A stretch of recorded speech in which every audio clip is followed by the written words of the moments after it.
So I want you to imagine this scene, hypothetical situation.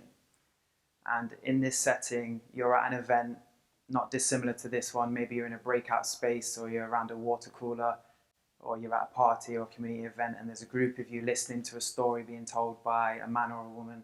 Let's say, in this case, that it's a woman, and she's telling you the story of this amazing and exciting charity that she set up.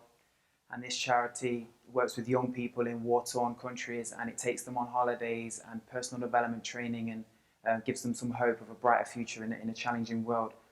And everybody's awestruck by this idea of this woman's story and this charity, and it's really exciting and amazing, and everybody's blown away.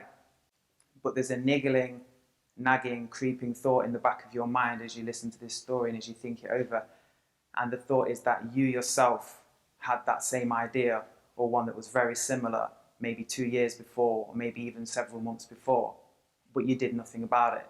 Maybe you're watching a documentary on Palestine or another unfortunate place where there is a war going on, or a battle of some kind that is endangering children's lives, and you're watching it and you thought, wouldn't it be amazing to set up a project or a charity that took these children away and gave them a holiday and some personal development training and some hope and ambition in this challenging world. But you did nothing of it. You let that idea die away. And maybe the reason that you did that was because you felt uncomfortable with the idea of setting up a project of a charity of this nature. You didn't have any experience. You thought maybe that just billionaires or millionaires or members of the royalty set up charities, or celebrities or sports stars or people who've won the lottery. So the idea died away, and your life carried on, and your life is what it is, and that's okay. But is it okay that we are constantly letting our ideas die away without doing anything about it, especially these creative, progressive ideas in the modern age? I don't accept that it is okay, and I understand that people don't want to be burdened with the idea of setting up something new, and that feeling of discomfort. That feeling of discomfort is ever present when you have a new idea and you're trying to take it forward. You're trying to drag your idea around. So I decided last year, when I became a mature student here at Sheffield Hallam, that I wasn't going to let my next good idea go to waste, like so many had before. And I said to myself, the next good idea that I have, the next exciting idea that I have, that's it, I'm definitely going to carry it forward. So I arrived here to study on creative writing, and I was mooching about the volunteer fair that they have every year after the new influx of students. And I bumped into two charity workers from the Cathedral Archery Project here in Sheffield that works with homeless men and women. And we were talking about volunteering, and I was saying, well, yeah, you know, volunteering, that would be quite an interesting thing to do. That would be a satisfactory thing to do. And then I had the idea, kind of instantaneous, wouldn't it be amazing to do some creative writing and publishing with these homeless men and women in Sheffield? And I just, remembering that I promised myself I was going to carry through the next idea I had, I just blurted it out to the two staff workers who I'd never really met, I didn't know from Adam. Wouldn't it be great to set up some creative writing and publishing with your clients? And they stood there and said, yeah, that would be obviously amazing. So we swapped some emails and we had some discussions about maybe setting up some meetings, and I kind of went on my way, and I was really excited and uplifted by the idea that I'd actually blurted it out and I was going to maybe do this. And about 5 minutes later, I bumped into Katie Jenkinson, who worked as the Arts and Culture Officer for Sheffield Hallam Student Union. And she was saying there's various funding available for anyone with any community ideas and environmental ideas who is a student or a graduate here. So I told her, wouldn't it be amazing if I could do some creative writing and publishing with this charity group that I just met 5 minutes ago? Yeah, that would be amazing, she said. And she told me about the forms and the kind of the administration process that I would have to go through. And in the following weeks, that's exactly what I did. I sent off some forms and some applications and sat in front of a panel and pitched the idea to a panel and received some funding and set up Upscribe Social Publishing.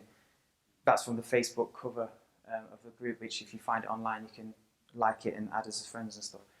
So the idea was born. Over the coming weeks, myself and a bunch of other students, we went to Cathedral Archers every Tuesday, and we sat with the men and women there, and we did an array of creative writing tasks, looking at poetry and memoir, short story, and other fiction and journalism and stuff. And it resulted in the production of the book on the right that you see there, which was designed by the participants. It was named by them, and everything in there, all the work in there, was written by them. On the left as well, you'll see some work that I did around script writing with some children in care in Doncaster, and last week I was in a prison in Nottingham working with prisoners, and just 2 days ago I was meeting with a group of women from Kuwait and Yemen and Iraq who are asylum seekers and refugees, and we're going to be setting up a project with them, an all-women's group. So they're very active, working with my idea from the moment that I had it last year has led to all these amazing things, including being here right now because one of the organisers of this event was at the launch of this book. So that's the idea that I went with, and that's the project that I set up. Now, I think that one of the main things that worked for me, and there are around about 3 things that I really want to pitch to you going forward, but one of the main things I found when getting this idea off the ground was working within 3 weeks, getting basically off my bum within 3 weeks of having the idea and really going at it, because I found that if you leave an idea for too long, it's easy to become disheartened, or it's easy to be put off by yourself, your own thoughts, or any external thoughts by people putting you off, saying that something's been done before, or saying that it's been duplicated already, or anything that could put you off. But I found that by acting almost immediately when you have the idea, it starts to snowball. In that time, in 3 weeks, you should be able to do enough. Say, for example, if you have an idea today, within 3 weeks of now, which I think is like Boxing Day, so maybe not Boxing Day, but within 3 weeks of the moment you have your idea, you should have been able to written enough down, done enough tweets, status updates, Facebook, Twitter, YouTube, sent enough emails, had enough meetings and phone calls to bring the idea out of your brain onto paper and really get it out there and get it in the mind of other people, which is ultimately what you want to do. And of course, it's about networking as well. Now, I want to go a little bit chaos theory on you now, because this is one of the other factors in relation to getting your ideas off the ground. So chaos theory is often misrepresented when somebody says, if a butterfly flaps its wings here in this room, there's a hurricane on the other side of the world. That's actually a misrepresentation of chaos theory. And one of the easier ways to sum it up is basically this. If a butterfly flaps its wings now here, the molecules immediately close to the butterfly move around, and the molecules next to those molecules move around, and eventually the movement of those molecules becomes unpredictable. That's actually more of a closer definition.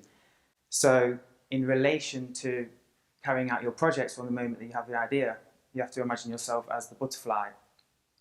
And every time you go into a room, or every time you tweet, or every time you talk about your idea, you're essentially flapping your wings. And the molecules that are moving around you are the people that you're interacting with and the ideas that they're having as well. And eventually the effect will become unpredictable, and you just never know where you're going to end up, i.e. at a TEDx event talking, or in a prison working with inmates. So this idea that you can use the analogy of the chaos theory also helps in driving your idea forward. Now, one of the other factors to consider, or that I considered when thinking about what to tell you today, was this idea of the discomfort zone. If there's anything that you could write down today or remember, is this idea of stay in the discomfort zone. Basically inhabit the discomfort zone, because it's in that nature of discomfort when you have an idea or you're trying to move forward with an idea that's going to push you through the barriers and going to reach the conclusions. So for example, if you're looking at how to get more food banks to people, or if you're looking at how to get Wi-Fi to people, it's being uncomfortable with the questions about how to do these things that are going to push you forward. So I would implore you to stay in the discomfort zone as well. This is Robert. Robert was a man with a wife and family and a job, and a house and a car, much like many people here. And through a series of unfortunate events, he found himself homeless, which could happen to anyone here as well.